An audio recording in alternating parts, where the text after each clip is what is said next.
ਗੱਡੇ ਅਜੇ ਕਿਲੇ ਤੋਂ ਥੋੜੀ ਦੂਰੀ ਆਏ ਸਨ ਕਿ ਪਹਾੜੀ ਰਾਜੇ ਤੇ ਮੁਗਲ ਫੌਜਾਂ ਨੇ ਗੁਰੂ ਦਾ ਖਜ਼ਾਨਾ ਅਸਮਾਨ ਜਾਣ ਕੇ ਹੱਲਾ ਬੋਲ ਦਿੱਤਾ, ਪਰ ਅੱਗੋਂ ਜੋ ਕੁਝ ਦੇਖਿਆ ਤਾਂ ਬਹੁਤ ਸ਼ਰਮਿੰਦਾ ਹੋਏ।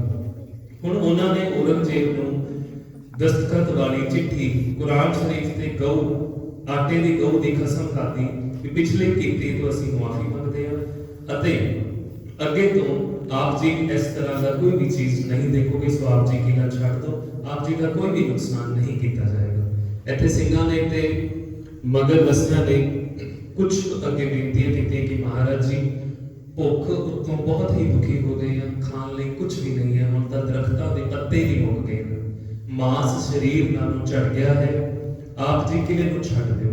ਗੁਰੂ ਜੀ ਨੇ ਮੌਕੇ ਦੇ ਹਾਲਾਤ ਨੂੰ ਦੇਖਦੇ ਹੋਏ ਕਿਲਾ ਛੱਡਣ ਦਾ ਫੈਸਲਾ ਲੈ ਲਿਆ। ਅਨੰਦਪੁਰ ਸਾਹਿਬ ਦੀ ਬੇਸਹਾਰਾ ਹੋਈ ਨਗਰੀ ਜਿਵੇਂ ਪੁੱਛ ਰਹੀ ਸੀ, ਕਲਗੀਆਂ ਵਾਲਿਆ ਕਿੱਥੇ ਚੱਲੇ? ਦਿਨ 6 ਤੋਂ 1761 ਈਸਵੀ ਯਾਨੀ ਕਿ 20 ਦਸੰਬਰ ਨੂੰ ਅੱਧੀ ਰਾਤ ਦੇ ਨੇੜੇ ਮੇਰੇ ਕਲਗੀਧਰ ਪਾਤਸ਼ਾਹ ਜੀ ਨੇ ਅਨੰਦਪੁਰ ਸਾਹਿਬ ਨੂੰ ਆਖਰੀ ਫਤਿਹ ਬੁਲਾ ਦਿੱਤੀ। ਇਹ ਭਿਆਨਕ ਰਾਤ ਅਨੰਦਪੁਰ ਸਾਹਿਬ ਤੋਂ ਲੈ ਕੇ ਸਰਸਾ ਨਦੀ ਤੱਕ ਕਿਵੇਂ ਮੇਰਾ ਬਾਜਾ ਵਾਲਾ ਸਤਿਗੁਰ ਸਭ ਗੁਰੂ ਪਰਿਵਾਰ ਦੇ ਸਿੰਘਾਂ ਸੇਵਕਾਂ ਨਾਲ ਬੀਤੀ, ਇਸ ਦਰਦਨਾਕ ਰਾਤ ਦਾ ਇਤਿਹਾਸ ਕਰਨਾ ਵੀ ਨਹੀਂ, ਇੱਕ ਅੰਦਾਜ਼ਾ ਵੀ ਨਹੀਂ ਲਾਇਆ ਜਾ ਸਕਦਾ। ਸਤਿਗੁਰ ਕਲਗੀਧਰ ਪਾਤਸ਼ਾਹ ਜੀ ਸਿੰਘਾਂ ਸਮੇਤ ਸਰਸਾ ਨਦੀ ਕੋਲ ਪਹੁੰਚ ਗਏ। ਇੱਥੇ ਪਹੁੰਚਦਿਆਂ ਅੰਮ੍ਰਿਤ ਵੇਲਾ ਹੋ ਗਿਆ। ਸਰਸਾ ਦਾ ਪਾਣੀ ਬਹੁਤ ਹੀ ਚੜਿਆ ਹੋਇਆ ਸੀ। ਸਤਿਗੁਰ ਜੀ ਨੇ ਅੰਮ੍ਰਿਤ ਵੇਲੇ ਦੀ ਸੰਭਾਲ ਕੀਤੀ, ਆਸਾ ਜੀ ਦੀ ਵਾਰ ਦਾ ਕੀਰਤਨ ਆਰੰਭ ਕਰਵਾ ਦਿੱਤਾ। ਕਲਗੀਆਂ ਵਾਲਿਆ ਤੇਰੀ ਤੂੰ ਹੀ ਜਾਣਦਾ ਹੈ, ਪਿੱਛੇ ਜੰਗ ਜੋਰਾਂ ਤੇ ਹੋ ਰਿਹਾ ਸੀ ਤੇ ਮੇਰੇ ਪਾਤਸ਼ਾਹ ਪਰਮਾਤਮਾ ਦੀ ਕੀਰਤੀ ਸੁਣਾ ਰਹੇ ਸਨ। ਦੁਸ਼ਮਣ ਗਿੱਦੜ ਝਾਂਬੜਾ ਮਾਰਦਾ ਸਰਸਾ ਨਦੀ ਤੇ ਆ ਪਹੁੰਚਾ। ਇੱਥੇ ਉਹ ਜੰਗ ਹੋਈ ਜਿਸ ਦਾ ਕੋਈ ਹਿਸਾਬ ਕਿਤਾਬ ਨਹੀਂ ਲਾਇਆ ਜਾ ਸਕਦਾ। ਇਹ ਭਿਆਨਕ ਦਿਸ਼ਾ ਸੋਚਣ ਤੋਂ ਵੀ ਅੱਗੇ ਤੱਕ ਸੀਮਤ ਨਹੀਂ ਸੀ। ਸਰਸਾ ਦੇ ਕਿਨਾਰੇ ਬਹੁਤ ਕਹਿਰ ਕਰਦੇ, ਸਭ ਕੁਝ ਹੱਸਦਾ ਵਸਦਾ ਉਜੜ ਗਿਆ। ਪੰਥ ਵਸੇ ਮੈਂ ਉਜੜਾ ਵਾਲੇ ਕਲਗੀਧਰ ਜੀ ਦੇ ਬੋਲ ਸੱਚੀ ਕਹਾਣੀ ਦਾ ਸੱਚ ਹੋ ਗਈ। 7 ਤੋਂ ਯਾਨੀ ਕਿ 21 ਦਸੰਬਰ 1704 ਨੂੰ ਚੜ੍ਹਦੀ ਸਵੇਰ ਗੁਰੂ ਪਰਿਵਾਰ ਨੂੰ ਵਿਛੋੜਨ ਵਾਲੀ ਜੋ ਮੰਦਭਾਗੀ ਘਟਨਾ ਸੀ ਉਹ ਹੋ ਨਿਬੜੀ। ਪਰਿਵਾਰ ਨਾਲ ਵਿਛੜ ਕੇ ਮਾਤਾ ਸੁੰਦਰ ਕੌਰ ਜੀ, ਮਾਤਾ ਸਾਹਿਬ ਕੌਰ ਜੀ, ਮਾਤਾ ਸਾਹਿਬ ਕੌਰ ਜੀ ਭਾਗੋ ਜੀ ਬੀਬੀ ਦੋਵੇਂ ਟਹਿਰਾਣਾ ਭਾਈ ਮਨੀ ਸਿੰਘ ਜੀ, ਭਾਈ ਜਵਾਹਰ ਸਿੰਘ ਜੀ ਅਤੇ ਭਾਈ ਧੰਨਾ ਸਿੰਘ ਜੀ ਨਾਲ ਜਾ ਪਹੁੰਚੇ। ਕਈ ਦਿਨਾਂ ਦਾ ਕਸ਼ਟ ਭਰਿਆ ਸਫ਼ਰ ਤੈਅ ਕਰਕੇ ਦਿੱਲੀ ਪਹੁੰਚ ਗਏ। ਇੱਥੇ ਭਾਈ ਜਵਾਹਰ ਸਿੰਘ ਜੀ ਦੇ ਘਰ ਜਾ ਵਿਰਾਜੇ। ਕਲਗੀਧਰ ਪਾਤਸ਼ਾਹ ਜੀ ਪਿੰਡ ਘਨੌਲੇ ਵਿੱਚ ਹੀ ਹੁੰਦੇ ਹੋਏ ਇੱਥੇ ਪਿੰਡ ਟਿੱਬੇ ਦੇ ਲੋਕੀ ਮਾਜਰੇ ਦੇ ਰਸਤੇ ਰੋਪੜ ਜਾ ਪਹੁੰਚੇ। ਰੋਪੜ ਦੇ ਪਠਾਣਾ ਨਾਲ ਚੰਗੀ ਝੜਪ ਹੋਈ। ਪਾਤਸ਼ਾਹ ਜੀ ਪਿੰਡ ਕੋਟਲੇ ਪਹੁੰਚ ਗਏ।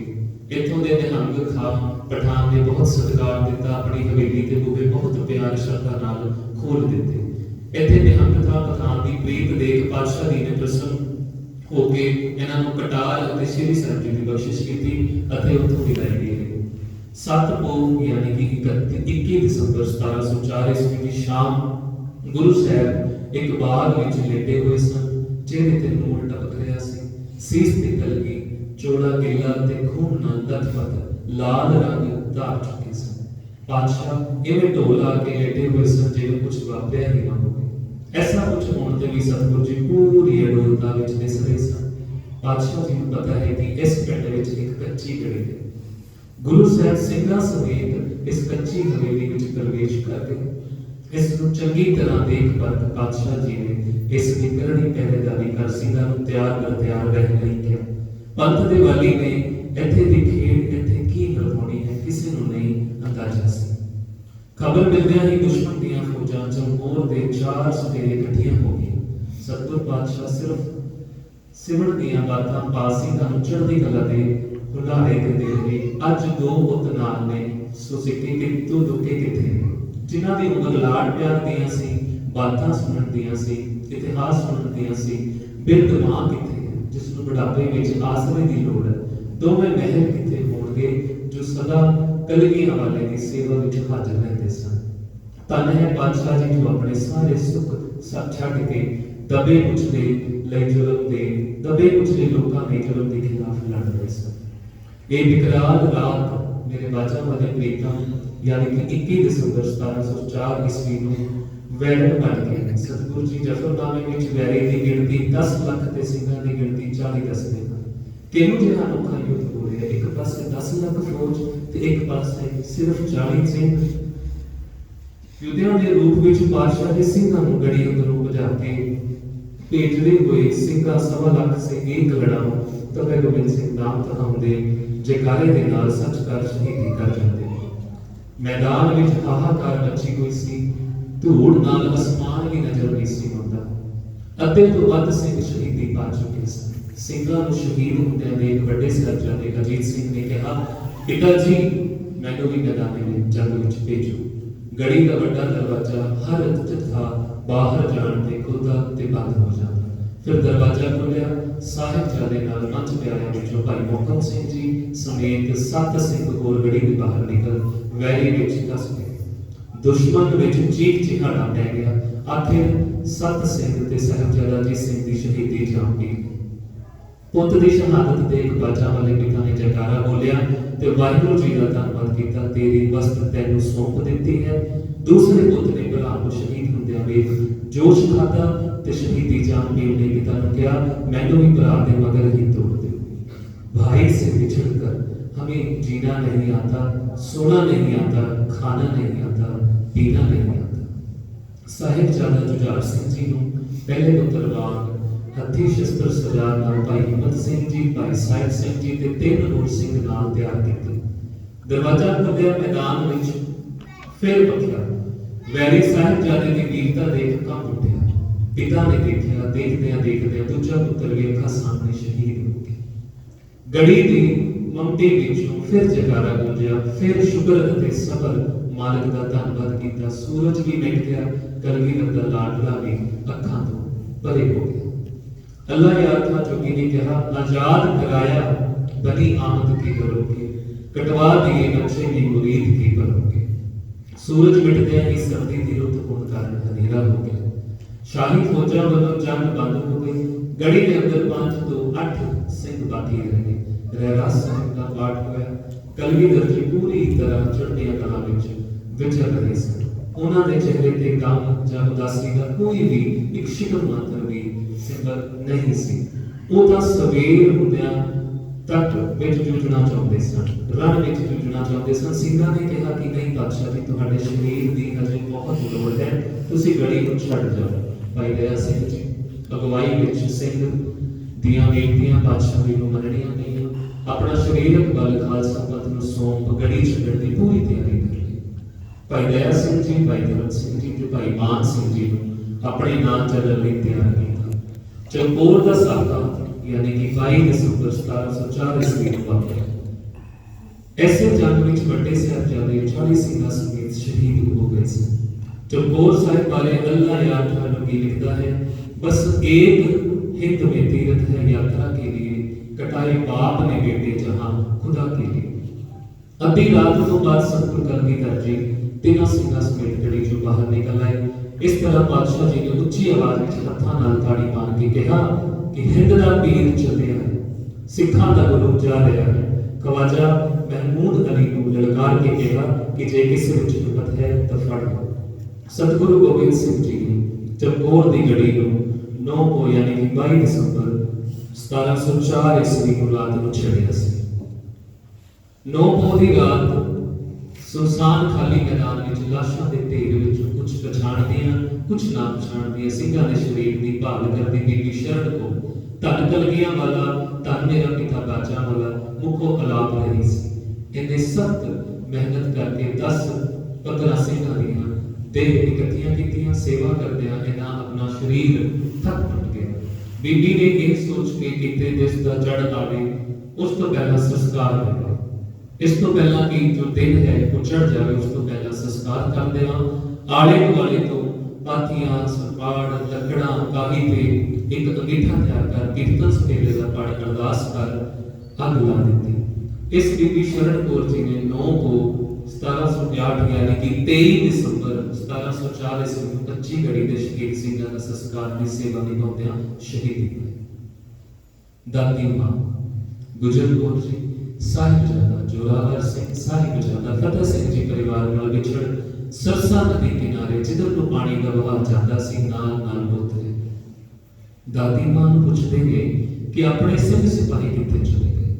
ਵੱਡੇ ਵੀਰ ਤੇ ਮਾਤਾ ਉਹਨਾਂ ਨੂੰ ਨਦੀ ਕਿਨਾਰੇ ਕਿਉਂ ਛੱਡ ਗਏ। ਪਿਤਾ ਜੀ ਸਾਨੂੰ ਵਿਛੜ ਕੇ ਸਿੰਘਾਂ ਦੇ ਲਸ਼ਕਰ ਨੂੰ ਕਿੱਧਰ ਲੈ ਗਏ। ਨਿੱਕੀਆਂ ਜਿੰਦਾਂ ਨੂੰ ਦਿਲਾਸਾ ਦਿੰਦੀ ਸਿਦਕ ਦੀਆਂ ਬਾਤਾਂ ਪਾਉਂਦੀ ਦਾਦੀ ਤਾਂ ਤੁਰੀ ਜਾਂਦੀ ਹੈ। ਮਾਤਾ ਜੀ ਨੇ ਸਾਹਿਬਜ਼ਾਦਿਆਂ ਨੇ ਪਰਿਵਾਰ ਨਾਲੋਂ ਵਿਛੜ ਕੇ ਪਹਿਲੀ ਰਾਤ ਕੁੰਮੇ ਮਾਸ਼ਕੀ ਦੀ ਝੋਪੜੀ ਵਿੱਚ ਕੱਟੀ। ਉਹ ਥਾਂ ਪਿੰਡ ਚੱਕ ਢੇਰਾਂ ਵਾਲੇ ਪਤਨ ਵਾਲੀ ਸੀ, ਸਤਲੁਜ ਕਿਨਾਰੇ। ਕੁੰਮੇ ਨੇ ਜੋ ਵੀ ਉਹਦੇ ਕੋਲ ਭਾਰਾ ਕਪੜਾ ਸੀ ਮਾਤਾ ਜੀ ਅਤੇ ਸਾਹਿਬਜ਼ਾਦਿਆਂ ਨੂੰ ਦਿੱਤਾ। ਆਪ ਨੇੜੇ ਤੇ ਮਗਰ ਨੂੰ ਮਾਈ ਲక్ష్ਮੀ ਨਾਮ ਦੀ ਬ੍ਰਾਹਮਣੀ ਕੋਲੋਂ ਪ੍ਰਸ਼ਾਦਾ ਲੈ ਗਿਆ। ਮਾਤਾ ਜੀ ਤੇ ਸਾਹਿਬਜ਼ਾਦਿਆਂ ਨੂੰ ਬਹੁਤ ਪਿਆਰ ਨਾਲ ਪ੍ਰਸ਼ਾਦੇ ਛਕਾਏ। ਜੋ ਗਰਮ ਕਪੜਾ ਮਾਈ ਲక్ష్ਮੀ ਕੋਲੋਂ ਲੈ ਕੇ ਆਇਆ ਸੀ ਉਹ ਵੀ ਮਾਤਾ ਜੀ ਨੂੰ ਦੇ ਦਿੱਤਾ। ਆਪ ਵੀ ਰੁੱਖੀ ਸੁੱਖੀ ਖਾ ਲਈ। ਮਹਿਲ ਵਿੱਚ ਰਹਿਣ ਵਾਲੇ ਅੱਜ ਠਰੀ ਹੋਈ ਰਾਤ ਕੁੱਲੀ ਵਿੱਚ ਕੱਟ ਰਹੇ ਸਨ। परिवार नाल विछड़ के माता गुजर कौर जी साहिबजादा जोरावर सिंह ਅਤੇ ਸਾਹਿਬਜ਼ਾਦਾ ਫਤਿਹ ਸਿੰਘ ਜੀ ਨੇ ਪਹਿਲੀ ਰਾਤ 7 ਪੋ यानी कि 21 ਦਸੰਬਰ 1704 ਨੂੰ ਕੁੰਮੇ ਮਾਸ਼ਕੀ ਦੀ ਝੋਪੜੀ ਵਿੱਚ ਝੱਲ ਝਾੜੀਆਂ ਚ ਸਰਸਾਂ ਨਦੀ ਦੇ ਸਤਲੁਜ ਦਰਿਆ ਦੇ ਸਾਂਝੇ ਕਿਨਾਰੇ ਤੇ ਪਿੰਡ ਚੱਕ ਢੇਰਾਂ ਦੇ ਪਤਨ ਤੇ ਬਤੀਤ ਕੀਤੀ। ਇਹ ਖਬਰ ਗੰਗੂ ਨੂੰ ਕਿਥੋਂ ਉੱਡਦੀ ਮਿਲੀ। ਹੁਣ ਉਸ ਦੇ ਮਨ ਵਿੱਚ ਸੇਵਾ ਭਾਵਨਾ ਦੀ ਜਗ੍ਹਾ ਲਾਲਚ ਵਸ ਰਿਹਾ ਸੀ। ਉਹ ਸਾਹਿਬਜ਼ਾਦਿਆਂ ਨੂੰ ਮਾਤਾ ਜੀ ਦੀ ਭਾਲ ਵਿੱਚ ਲਾਲਚ ਵਸ ਰਿਹਾ ਸੀ। ਲਾਲਚ ਦੇ ਵਿੱਚ ਤਾਂ ਲਾਲ ਮਾਣਕ ਵਿੱਚ ਜਾਣ ਦੀ ਲਾਲਸਾ ਭਰੀ ਹੋਈ ਸੀ। ਰਸਤੇ ਵਿੱਚ ਝੋਪੜੀ ਦੇ ਨੇੜੇ ਹੀ ਉਸ ਨੂੰ ਕੁੰਮਾ ਮਾਸ਼ਕੀ ਮਿਲਿਆ।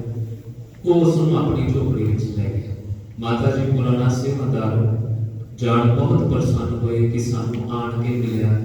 ਪੁਰਾਣਾ ਸੇਵਾਦਾਰ ਹੋਣ ਕਰਕੇ ਮਾਤਾ ਜੀ ਨੂੰ ਗੰਗੂ ਤੇ ਭਰੋਸਾ ਕਰ ਲਿਆ ਤੇ ਕਿਹਾ, ਗੰਗੂ ਤੋਂ ਇਹਨਾਂ ਚਿੰਤਾ ਨੂੰ ਇਹਨਾਂ ਦੇ ਪਿਤਾ ਨਾਲ ਮਿਲਾ, ਤੇਰੇ ਵੱਡਾ ਪੁੰਨ ਲੱਗੇਗਾ ਤੇ ਨਾਲ ਚੱਲਣ ਦੀ ਤਿਆਰੀ ਕੀਤੀ। ਵੱਡਾ ਸਾਹਿਬਜ਼ਾਦਾ ਜੋਰਾਵਰ ਸਿੰਘ ਜੀ ਖੱਚਰ ਤੇ ਬੈਠ ਗਿਆ ਤੇ ਛੋਟੇ ਸਾਹਿਬਜ਼ਾਦੇ ਨੂੰ ਮਾਤਾ ਜੀ ਨੇ ਪੁੱਛੜ ਵਿੱਚ ਚੁੱਕ ਲਿਆ।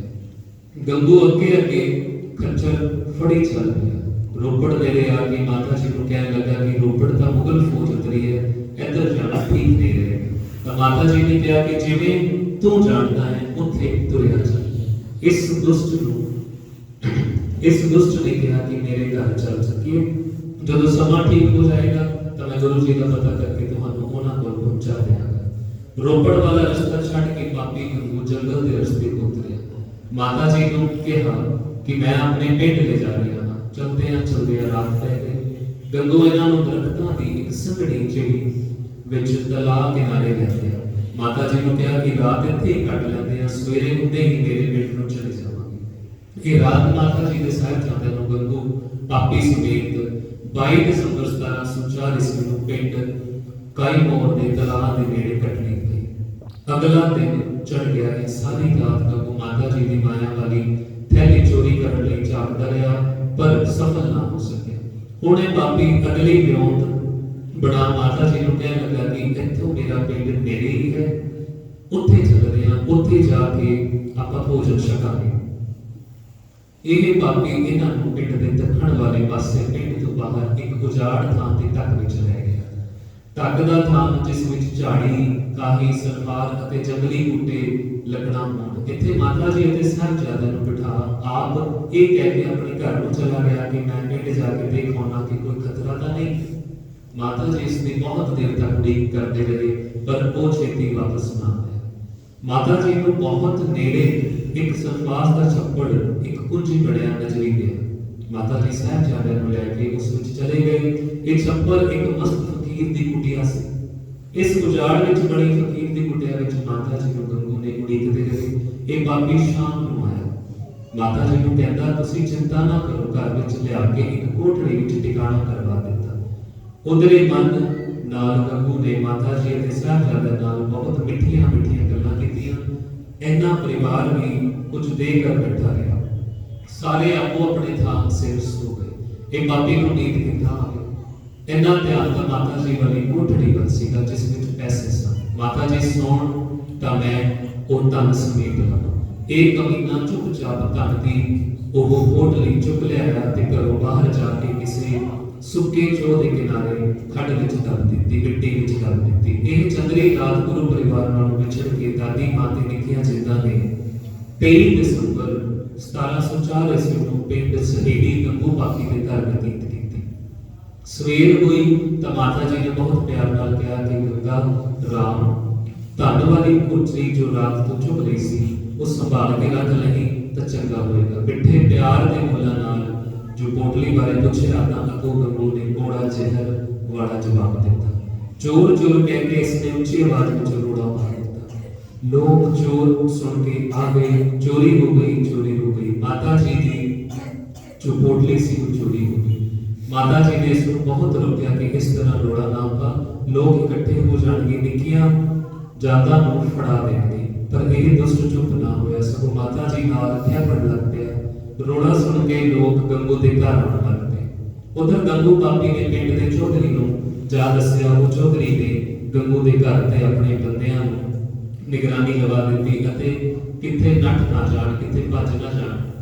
ਆਪ ਦੋਵੇਂ ਮੋਰਿੰਡੇ ਕੋਤਵਾਲੀ ਦੱਸਣ ਚਲੇ ਗਏ। ਕੋਤਵਾਲੀ ਦੇ ਮੁਖੀ ਜਾਨੀ ਖਾਨ ਤੇ ਮਾਨੀ ਖਾਨ ਦੋਵੇਂ ਭਰਾਵਾਂ ਨੂੰ ਗੰਗੂ ਨੇ ਦੱਸਿਆ ਕਿ ਮੇਰੇ ਘਰ ਗੁਰੂ ਗੋਬਿੰਦ ਸਿੰਘ ਜੀ ਦੀ ਮਾਤਾ ਤੇ ਦੋ ਛੋਟੇ ਪੁੱਤਰ ਬੰਦ ਕੀਤੇ ਹੋਏ ਨੇ। ਤੁਸੀਂ ਜਾ ਕੇ ਫੜ ਲਵੋ ਤੇ ਸਰਕਾਰ ਪਾਸੋਂ ਆਪ ਜੀ ਸਾਨੂੰ ਇੱਕ ਬਹੁਤ ਵੱਡਾ ਇਨਾਮ ਦਿਵਾਓ। ਗੰਗੂ ਦੇ ਘਰ ਤੋਂ ਹੀ ਮਾਤਾ ਜੀ ਦੇ ਸਾਹਿਬਜ਼ਾਦਿਆਂ ਨੂੰ ਸਖਤ ਨਿਗਰਾਨੀ ਹੇਠ ਮੁਰਿੰਡੇ ਦੇ ਰਸਤੇ ਤੋਂ ਤੁਰੇ ਅੱਗੇ ਜਾ ਕੇ ਕੋਤਵਾਲੀ ਵਿੱਚ ਬੰਦ ਕਰ ਦਿੱਤਾ। ਇੱਕ ਭਰਾ ਹਵਾਦਾਰ ਵਿੱਚ ਬੰਦ ਮਾਤਾ ਜੀ ਤੋਂ ਸਾਹਿਬਜ਼ਾਦਿਆਂ ਦੇ ਸਖਤ ਪਹਿਰਾ ਨਿਗਰਾਨੀ ਰੱਖਦਾ ਰਿਹਾ। ਦੂਸਰਾ ਸਰਹੰਦ ਦੇ ਸੂਬੇਦਾਰ ਵਜ਼ੀਰ ਖਾਨ ਨੂੰ ਦੱਸਣ ਚੱਲ ਗਿਆ। ਪਰਿਵਾਰ ਨਾਲੋਂ ਵਿਛੜ ਸਖਤੀ ਭਰੀ ਰਾਤ ਮਾਤਾ ਜੀ ਦੇ ਸਾਹਿਬਜ਼ਾਦਿਆਂ ਨੇ 10 ਨੂੰ ਯਾਨੀ ਕਿ 24 ਦਸੰਬਰ 1704 ਈਸਵੀ ਨੂੰ ਮੁਰਿੰਡੇ ਦੀ ਹਵਾਲਾਤ ਵਿੱਚ ਸਖਤ ਪਹਿਰੇ ਹੇਠ ਬਤੀਤ ਕੀਤੀ। ਅਜੇ ਮੂੰਹ ਹਨੇਰਾ ਹੀ ਸੀ ਕਿ ਸਰਹੰਦ ਤੋਂ ਫੌਜੀ ਦਸਤੇ ਦੀ ਪਾੜ ਮੁਰਿੰਡੇ ਆਣ ਪਹੁੰਚੀ। ਮਾਤਾ ਜੀ ਦੇ ਸਾਹਿਬਜ਼ਾਦਿਆਂ ਨੂੰ ਹਵਾਲਾਤ ਵਿੱਚੋਂ ਬਾਹਰ ਕੱਢ ਬੈਲ ਗੱਡੀ ਵਿੱਚ ਬਿਠਾ ਕਾਲੀ ਕਾਲੀ ਵਾਪਸ ਸਰਹੰਦ ਨੂੰ ਚਲੇ ਗਏ। ਮਾਤਾ ਜੀ ਦੇ ਸਾਹਿਬਜ਼ਾਦਿਆਂ ਨੂੰ ਹੱਥਕੜੀਆਂ, ਪੈਰੇ ਜੰਜੀਰਾਂ ਪਾ ਕੇ ਸਖਤੀ ਨਾਲ ਸਰਹੰਦ ਲੈ ਜਾਇਆ ਗਿਆ। ਸਰਹੰਦ ਪਹੁੰਚ ਕੇ ਇੱਕ ਪਿੱਪਲ ਦੇ ਦਰਖਤ ਥੱਲੇ ਜਾ ਖੜਾ ਹੋਇਆ। ਸਿਪਾਹੀ ਜਵਾਬ ਕੋਲੋਂ ਪੁੱਛਣ ਲੱਗੇ ਕਿ ਗੁਰੂ ਜੀ ਦੇ ਮਾਤਾ ਨੂੰ ਪੁੱਤਰਾ ਕਿੱਥੇ ਰੱਖਿਆ ਗਿਆ। ਤਾਂ ਉਸਨੇ ਜਵਾਬ ਦਿੱਤਾ ਕਿ ਨਵਾਬ ਖਾਨ ਦਾ ਹੁਕਮ ਹੈ ਇਸ ਗੁਰੂ ਦੀ ਮਾਂ ਨੂੰ ਠੰਡੇ ਬੁਰਜ ਵਿੱਚ ਭੇਜ ਦਿਓ ਤਾਂ ਇਹਨਾਂ ਬਾਲਕਾਂ ਨੂੰ ਨਵਾਬ ਦੇ ਸਾਹਮਣੇ ਪੇਸ਼ ਕਰੋ। ਦੋਨਾਂ ਸਾਹਿਬਜ਼ਾਦਿਆਂ ਨੂੰ ਵਜ਼ੀਰ ਖਾਨ ਦੀ ਲੱਗੀ ਅਦਾਲਤ ਵਿੱਚ ਪੇਸ਼ ਕੀਤਾ। ਕਚਹਿਰੀ ਵਿੱਚ ਵੜਦਿਆਂ ਹੀ ਇਹਨਾਂ ਨੇ ਉੱਚੀ ਆਵਾਜ਼ ਵਿੱਚ ਕਿਹਾ, ਵਾਹਿਗੁਰੂ ਜੀ ਕਾ ਖਾਲਸਾ, ਵਾਹਿਗੁਰੂ ਜੀ ਕੀ ਫਤਿਹ। ਪਰੇ ਪਿੱਤੇ ਵਜ਼ੀਰ ਖਾਨ ਨੇ ਨੀਤੀ ਤੋਂ ਕੰਮ ਲੈਂਦਿਆਂ ਪਿਆਰ ਨਾਲ ਇਸਲਾਮ ਕਬੂਲਣ ਲਈ ਕਿਹਾ। ਬਾਦਸ਼ਾਹੀ ਜ਼ਮੀਰਾਂ, ਮਹਿਲ ਮਾੜੀਆਂ ਤੇ ਧਨ ਦੌਲਤਾਂ ਦੇ ਅਨੇਕ ਪ੍ਰਕਾਰ ਦੇ ਲਾਲਚ ਦਿੱਤੇ।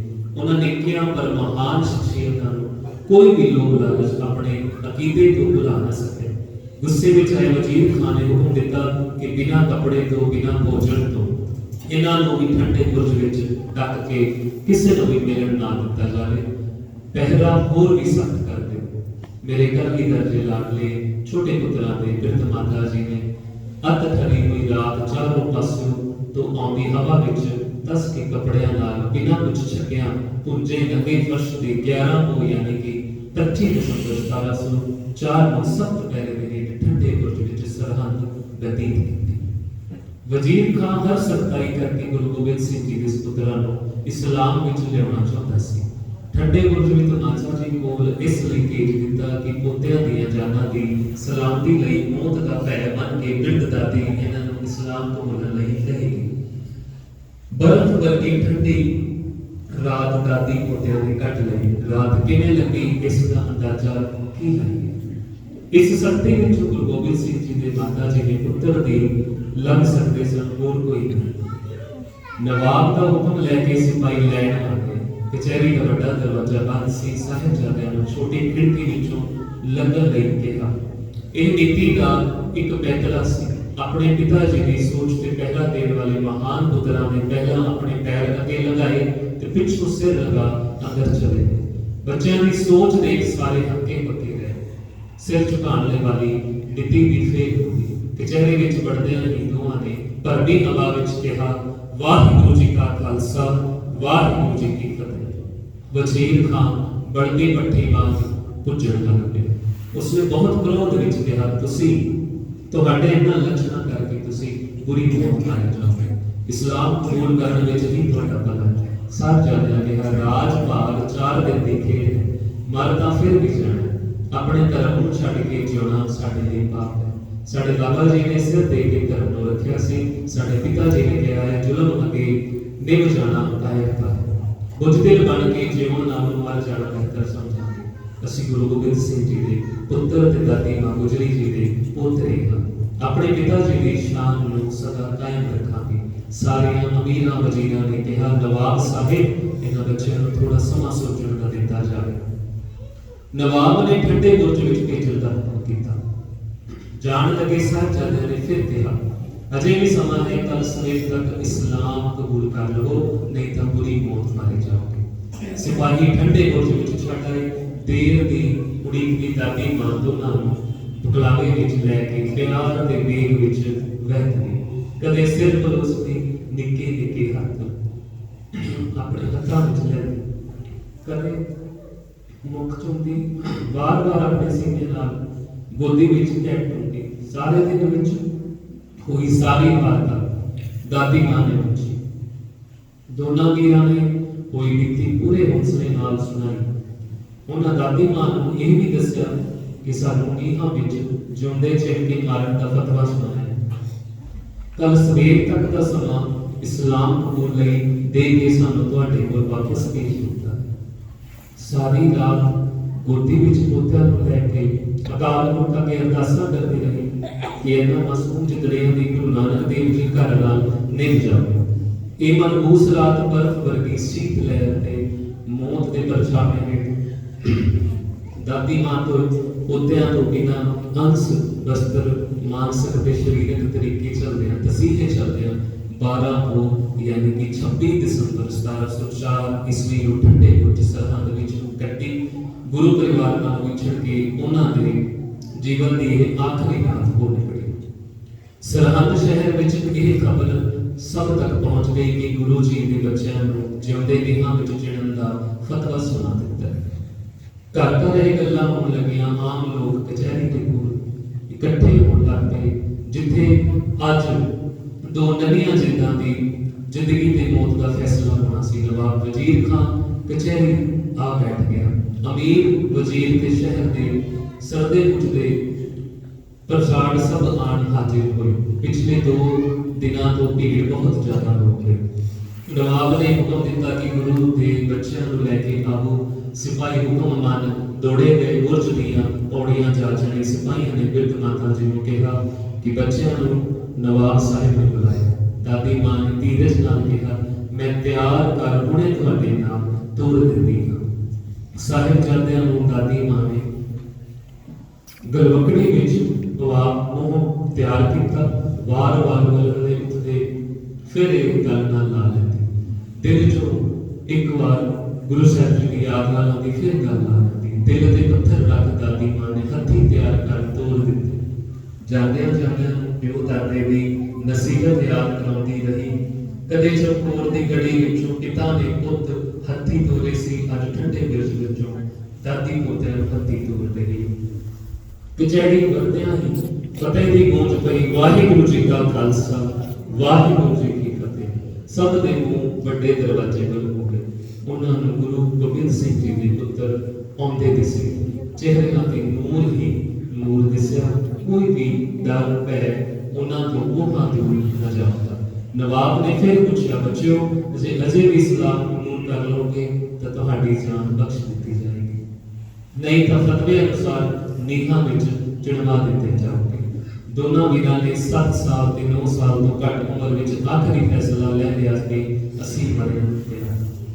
ਵਜ਼ੀਰ ਖਾਨ ਆਪਣੀ ਹਾਰ ਤੇ ਝਰਦਾ ਰਿਹਾ। ਸਾਹਿਬਜ਼ਾਦਿਆਂ ਤਾਂ ਉਸ ਦੇ ਜ਼ੋਰ ਨਾਲ ਸਦਾ ਵਿੱਚ ਨਾ ਆਉਂਦਿਆਂ ਹੀ ਉਸ ਦੀ ਵੱਡੀ ਹਾਰ ਸੀ। ਸਾਹਿਬਜ਼ਾਦਿਆਂ ਕੋਲੋਂ ਆਪਣੀ ਗੱਲ ਨਾ ਮਨਵਾਉਣਾ ਉਹਦੇ ਲਈ ਬਹੁਤ ਵੱਡੀ ਹਾਰ ਸੀ। ਕੰਧ ਉੱਚੀ ਉੱਠ ਗਈ, ਕੰਧ ਉੱਚੀ ਉੱਠ ਗਈ, ਇੱਟਾਂ ਲੱਗਦੀਆਂ ਗਈਆਂ। ਜੱਲਾਦ ਡਰਾ ਧਮਕਾ ਕੇ ਈਮ ਮੰਨਣ ਲਈ ਕਹਿੰਦੇ ਰਹੇ। ਕਲਗੀਧਰ ਦੇ ਲਾਡਲੇ ਅਡੋਲ ਖੜੇ ਰਹੇ। ਕੰਧ ਛਾਤੀਆਂ ਤੱਕ ਆ ਗਈ। ਸਾਹ ਘੁੱਟ ਹੋਣ ਲੱਗਾ, ਸਾਹ ਘੱਟ ਹੋਣ ਲੱਗਾ। ਚਿਹਰੇ ਸ਼ਾਂਤ ਹੋ ਗਏ, ਪੂਰੇ ਜਾਗੋ ਜਲਾਲ ਵਿੱਚ ਹੀ ਰਹੇ। ਉਹਨਾਂ ਨੇ ਕੋਈ ਵੀ ਦੁੱਖ ਦਾ ਪ੍ਰਗਟਾਵਾ ਨਾ ਕੀਤਾ। ਦੋਨਾਂ ਵੀਰਾਂ ਨੇ ਇੱਕ ਦੂਜੇ ਵੱਲ ਵੇਖ ਕੋਈ ਆਖਰੀ निर्णय लिया ते अखा बंद कर कंध दियां इट्टां छातियां तो तप गए कोमल चेहरे चुप ते शांत हो गए पिछे खड़े शामल बेग ते बासर जो भी लोग जलाना ने दोनों वीर तलवारां नाल शहीद कर दिते उस तो बाद सरकारी बंदियां ने ठंडे बुर्ज तो माता जी नूं धक्का ला के शहीद कर दिता 40 पुत वाले 5वीं मां वाले 6वां बाप वाले 7वां आप वाले 7 वार के कहना पाना मीठा लागे तेरा सरबंस सदानिया में देना कौन दऊगा तेरा देना कौन दऊगा तेरा